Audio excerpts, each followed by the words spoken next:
بسم الله الرحمن الرحيم. الحمد لله رب العالمين، والصلاة والسلام على أشرف الأنبياء والمرسلين محمد وعلى آله وصحبه أجمعين. أما بعد، فأعوذ بالله من الشيطان الرجيم. بسم الله الرحمن الرحيم. عن أبي هريرة رضي الله عنه قال: سمعت النبي صلى الله عليه وسلم يقول: الفطرة خمس: الختان والاستحداد وقص الشارب وتقليم الأظفار ونتف الآباط. رواه البخاري ومسلم.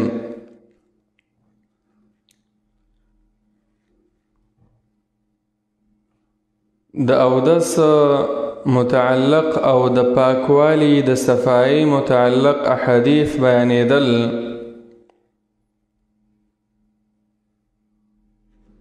په دې باب کې اخیری حدیث د دې عمدة الاحکام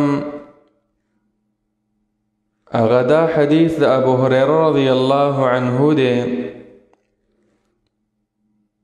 چې هغه فرمایي: سمعت النبي صلى الله عليه وسلم، ما د رسول الله صلى الله عليه وسلم نه اوریدلی و چې هغه به فرمایل: الفطرة خمس.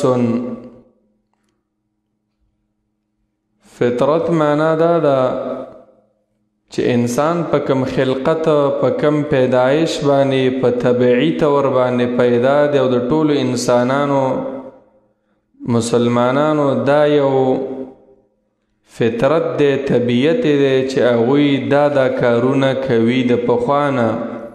ځان له زمونږ په دین کې نه، په پخوانی دینونو کې هم د مسلمانانو سلسلوار دا طریقه را روانه ده. دویم معنا دا د الفطرة خمس، پنځه کارونه سنت طریقې دی. فطرت سنت ته هم ویل کېږي. امام خطابی رحمه الله په معالم السنن کې لیکلی دی، او حدیث کې هم داسې راغلی: من السنت، پنځه کارونه د سنت نه دي. بعض روایاتو کې لس دي. او فطرت معنا دین ته ویل کېږي. پنځه کارونه دا دینی کارونه دي، دا د اسلام، د ایمان او د رسول الله صلی الله علیه وسلم د دین کارونه دي. پنځه. نو څوک چې دا کارونه کوي، دا په دین باندې عمل کوي، د رسول الله په سنتو عمل کوي صلی الله علیه وسلم. او بل دا دی چې دا په هغه اصلي فطرت د انسانانو باندې روان دی. فطرت که خیال وي یو سړی چې یو غلط کار ویني، وایي زما فطرت دا نه مني، یعنی زه چې په کم صفت باندې الله پیدا کړم، چا راته نه دی ویلي چې دا کار وکړه، دا مه کوه، خو دا خپل عقل او خپل فطرت راته دا وایي چې داسې کوه او داسې مه کوه. اول په دې کې نبی علیہ السلام بیانوي الختانو. ختان د ختن نه قطع ته ویل کېږي، کټ کول. ختان خپله معنا ده کټ کول. دلته مراد د ختان نه سنت کول دی. سنت معنا کله چې ماشوم پیدا شي او د هغه د تشو امتیازو دا اله چې دا هغې پسې بره چې دا کمه معمولی غوندې غوښه نښتې وي، دا کټ کول. علماو تعریف هم داسې کړی: قطع الجلدة التي تغطي الحشفة، چې دغه د تشو امتیازو په اله باندې چې کمه ده د پیدایش په وخت کې کم دغه ټوکړه د غوښې ورسره وي، دا ترې لرې کول، دې ته سنت وایي. مونږ او تاسو ورته سنت وایو چې ماشوم سنت کو. او دا ماشوم سنتول د بلوغ ته د رسېدو سره په ده باندې بیا دا واجب دی چې دا ورله کټ کې، ځکه دی کې ګندګي پاتې کېږي. انسان پوره نه صفا کېږي که دا کټ نشي. د دې وجې نه دا حدیث امام عبدالغني په دې باب کې د دې وجې نه راوړی چې پوره طهارت او پوره صفایي اله راځي چې سړی چې ماشومې پیدا شي هغه سنت کی. د مسلمانانو علامه دا د ټولو پیغمبرانو سنت داو چې ماشوم سنت کول نارینه. او د دې دپاره ټیم داسې مقرر نه دی چې خامخا په 9 ورځ دی په 10 د ماشوم صحت ته کتل پکار دی. خو دومره ده اهل علم لیکلي چې ماشوم چې وي نو دا زخم زر جوړیږي. د دې وجې نه په وړوکوالي کې چې د ده سنت وشي نو دا ډېره ښه ده. او بیا چې بالغ کېږي نو بیا په ده واجب ده چې کله دی اودس پې فرض کېږي، مونځ پې فرض کېږي، نو بیا واجب دی چې دی سنت کړی شي. او د دغې نه مخکې دا ماشوموالي مرحله کې په هر ټیم کې سنت کو. که څوک یې سبا له سنت کوي، بعضې داسې وي ډاکټران، څوک یې په 9 ورځ سنتوي، څوک یې په 20، څوک یې میاشت پسه. نو دا ټول جائز دی. د ماشوم صحت ته کتل پکار دی. او دا 9 ورځ ده او که 10 ده، په دې باره کې هیڅ یو حدیث نه راغلی چې خامخا په 9 ورځې سنت کوي. د دې وجې نه علما وایي چې د ماشوم ته کتل پکار دی چې څومره دته راحت و، خو د بلوغ نه مخکې دی سنت کول پکار دی. یو دا سنت شو، ماشوم سنت کول نارینه، دا د فطرت د انسانانو نه دی او د سنت طریقو نه دی. او دا سنت کول دا واجب دی، دا فرض دی. دویم نبی علیه السلام فرمایل والاستحداد، چاړه استعمالول. استحداد معنا دا ده چې ازالة شعر العانة بالحدید. د نارینه او زنانه چې بلوغ ته ورسیږي د دوی د نامنه لاندې ویښتان راخیږي. دا ویښتان چې دي دا لرې کول په چاړه باندې، په بلیډ باندې، په هر آله د لرې کولو باندې، دا هم سنت طریقه ده. او دې کې حکمت دا دی چې دلته ګندګي په دې ویښتانو کې ایساریږي، د انسان صفایي صحیح نه راځي. د نامنه لاندې چې څومره ویښتان راخیږي د بلوغ په وخت کې چې کم ځای نه کم ځای پورې راوخیږي، دغه حد دی. بعض اکثره خلک دا ټوله خېټه د دې نه دا ویښتان خري. دا نه دی عزیزانو. که خیال هم وي سړی چې بلوغ ته رسیږي او په کومه ایریا کې ارد گرد لاندې دا ټول ویښتان دا لرې کول دا سنت طریقه ده. الاستحداد معنا دا ده. پښتو کې معنا لرې کول یعنی خریل، حلق دی باره کې راغلی. دریم نبی علیه الصلاة والسلام وویله چې د سنت د طریقو نه یوه دا ده قص الشارب، برید واړه کول. قص الشارب، برید عزیزانو په دې بره شونډه باندې چې کم دا ویښتان دي دې ته برید وایي، دې ته شارب وایي. دې ته شارب هم ځکه وایي دا انسان چې اوبه څکي نو دې ته ډېر نږدې وي، د دې وجې نه دې ته شوارب او شارب وایي. دا واړه کول شریعت کې عزیزانو د دې یو څو طریقې راغلي. قص الشارب واړه کول صرف چې واړه یې کې چې ببر نه وي لکه د دې سیکانو په شان، یا بعضې د نن سبا نوجوانان ببر برید یې پریښي وي لکه د سیکانو. بس عام چې دومره وي چې ستا دا شونډه پې ښکاري او دا سرونه دې وله کټ کړي. نبی علیه السلام صحابي له دغه شانتې کټ کړل، دا مسواک یې پې کېښود او دا بره شونډه چې و دا یې ورله کټ کړل. یوه طریقه دا ده چې برید برابرول واړه کول. قص معنا دا ده. دویم حدیث کې احفا لفظ راغلی دی. احفا دې ته ویل کېږي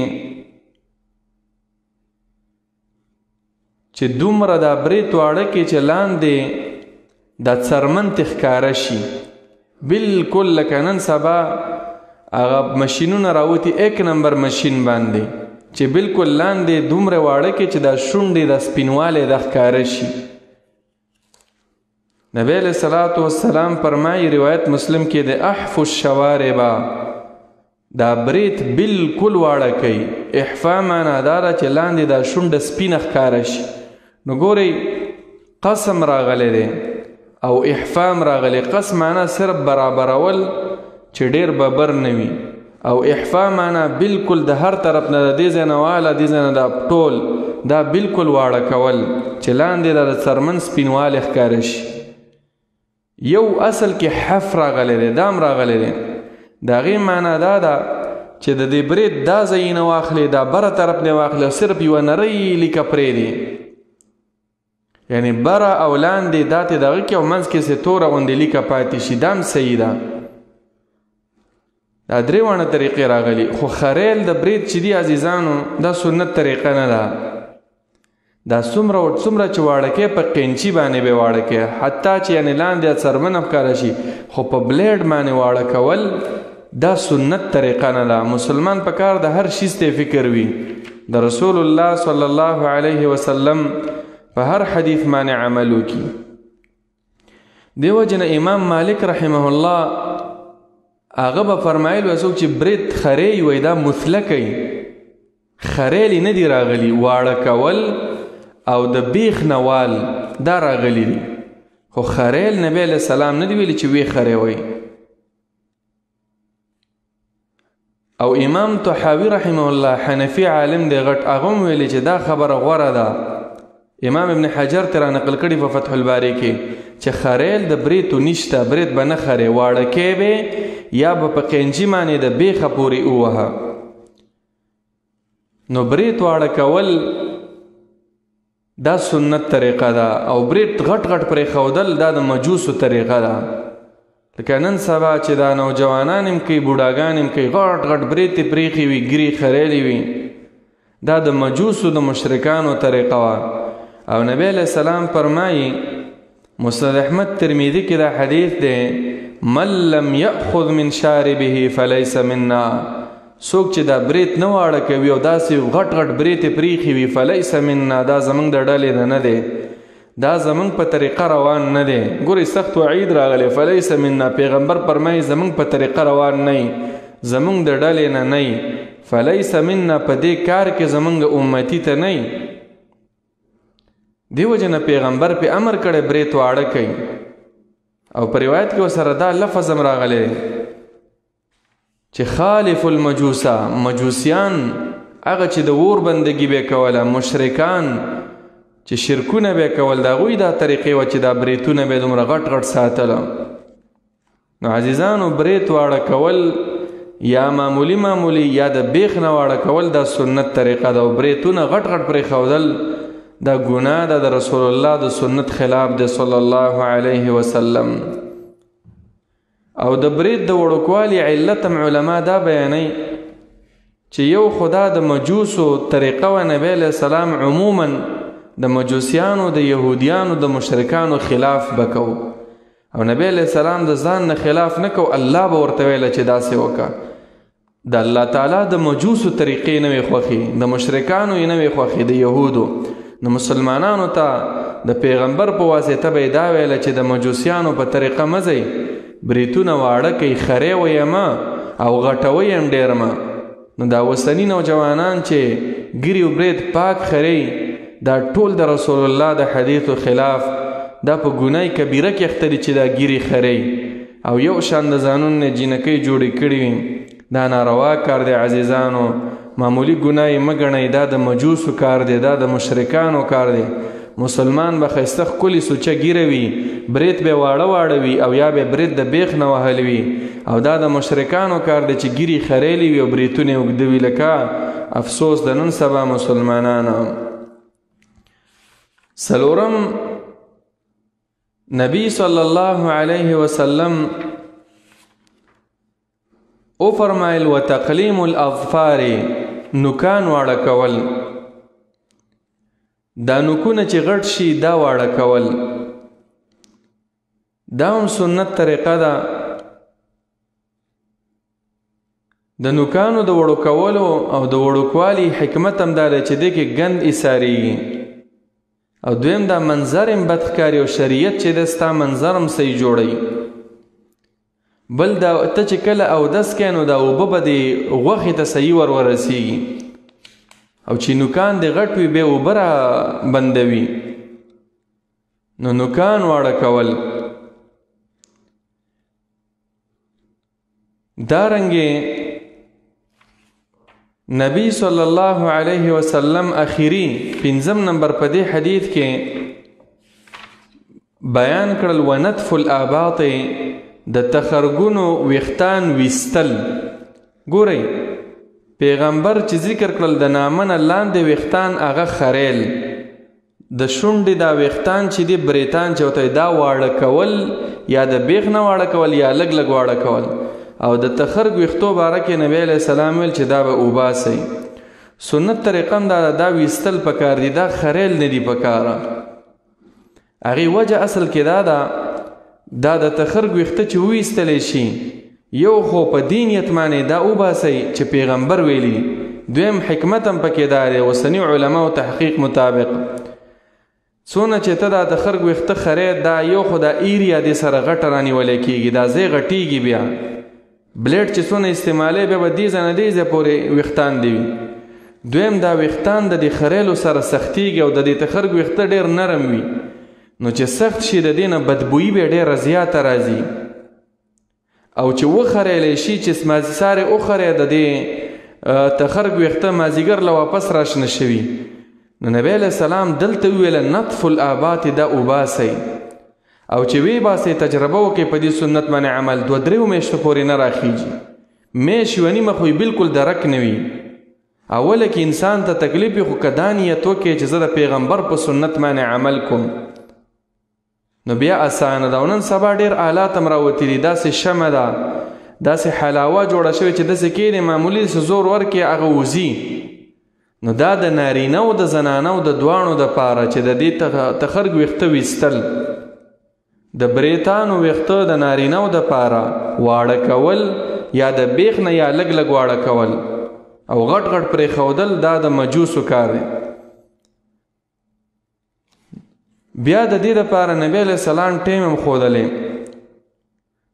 مسلم شریف کې دا حدیث دی د انس رضی الله عنه چې موږ ته نبی علیه السلام فرمایلی و وقت لنا رسول الله صلی الله علیه وسلم فی قص الشارب چې موږ به دا بریتان دا به واړه کو برابرو به خو اخیری حد چې دی د 40 ورځې دي بریتان نوکان واړه کول د نامنه لاندې ویښتان د عورت او شرمګا سره ارد ګرد لاندې باندې دغه ویښته چې وي دا ونتف الابد د تخرګ ویښته ویستله وایي دا به موږ د 40 ورځو نه وراخوا نه پرېږدو مستحب اولا طریقه دا ده چې هر جمعه سړی صفایي وکړي 10 ورځې پس صفایي وکړي خو د 40 ورځو نه وراخوا بیا اجازه نشته دومره زیات ټایم دومره اوږدول د نوکانو چې د 40 ورځې پې تېرې شي یا د بریتانو چې 40 ورځې پې تېرې شي دا نه ده پکار نو عزیزانو دا 5 شیزونه دلته نبی علیه الصلاة والسلام ذکر کړل چې دا به د مسلمان دغه وي په مسلم شریف کې ورسره دام راغلی و اعفاء اللحیة ګیره اوږدول ګیره پرېښودل نبی علیہ السلام پہ امر کړی خالف المشرکین دا ټول د بخاری او د مسلم حدیثونه دي اے زما امتیانو اے نوجوانانو خالف المشرکین د دې یهود او نصاراو د دې هندوانو د دې مشرکانو خلاف وکئ څنګه چل وکئ احفوا الشوارب بریتونه واړه کئ ووفروا اللحى ګیرې پوره پرېږدئ بعضو روایتو کې راځي واعفوا اللحى معافې کئ وارخوا اللحى رازوړندې کئ دا ګیرې په خپل حال باندې پرېږدئ واترکوا اللحى ګیرې پرېږدئ دا ټول الفاظ راغلي. کان النبي صلی الله علیه وسلم کث اللحیته، د نبی علیہ السلام ګڼه ګیره وه، د نر د پاره ښایستم دا ګیره د عزیزانو.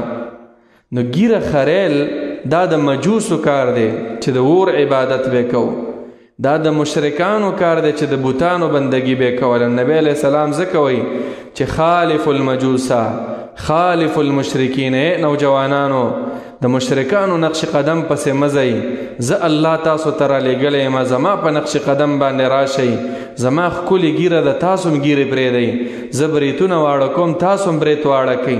خو افسوس مونږ څه وکړل؟ د نبی علیہ السلام دې خبرې ته مونږ وویل چې نه، مونږ خو نوجوانان یو، دا خو لا ځواني ده، دا خو لا داسې ده، دا خو هغسې دی، ځان نه انې بانې کوو.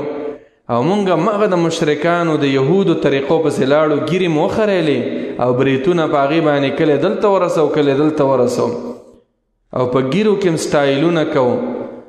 دا ټول عزیزانو دا معمولی ګناه مه ګڼئ، دا یو استهزا ده، ملنډې دي دې ګیرې پسې، او دا ګناه کبیره ده، استمرار ده په سره دا ګیره خریله. په مونځ ولاړې ګناهګارې، اودس کې ګناهګارې، روژه دې نیولې ده ګناهګارې، په تهجد الله ته ولاړې ګناهګارې، حج کې فی سبیل الله د الله د پاره حج کې فرضي حج او ګیره خرې ګناهګارې. په هر حالت کې انسان ګناه کوي ده. نو کوشش دا پکار دی چې د شیطان ته ووایه چې زما د مخې نه لرې شه، شیطان وشړه، خپل پیغمبر ځان ته رایاد که، سبا له به د پیغمبر سره ملاویږي په قیامت کې. نو اولنۍ نښه چې ده دا به تا سره نه وي. نو کوشش پکار دی، دا دومره دغه نه غواړي عزیزانو، والله العظیم چې په ګیره کې احترام دی، په ګیره کې قدر دی. د دې ګیرې په وجه باندې د ډېرو ګناهونو نه به بچ کېږي. د دې ګیرې په وجه به تا څوک د ګناه په مجلس کې نه پرېږدي. دا ګیره په خپله تا یو کنټرولر دی، او د دې ګیرې یو احترام دی. والله که څوک دې د روټۍ نه پاسوي، والله که داسې شوي دي چې څوک رشتې پسې چېرته څوک ورغلی دی او ویلي چې د ده ګیره ده، موږ ورله لور نه ورکوو، موږ ورله خور په نکاح نه ورکوو، والله چې عزت به دې وي. خو هسې د شیطان اورو موږ نوجوانان، دا 2-3 ورځې زندګي ده، دا رانه د پیغمبر په معصیت کې تېره شي. بوډاګان وي، مشران وي، 50-60 کاله عمرونه او پاک دا مخونه خرې.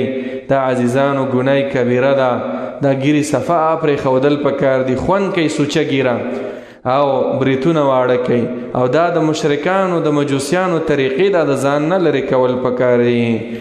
نو خلاصه د دې حدیث دا شو چې نبی علیہ السلام دا یو څو کارونه وښودل چې زما په دین باندې، زما په سنت باندې هغه خلک را روان دي. یو 5 نښې نبی علیہ السلام ښودلي چې موږ دې حدیث کې بیان کړل. الله رب العالمین دې موږ او تاسو ټولو ته په دې باندې د عمل کولو توفیق راکړي. آمين يا رب العالمين. وصلى الله تعالى على خير خلقه محمد وعلى آله وصحبه أجمعين.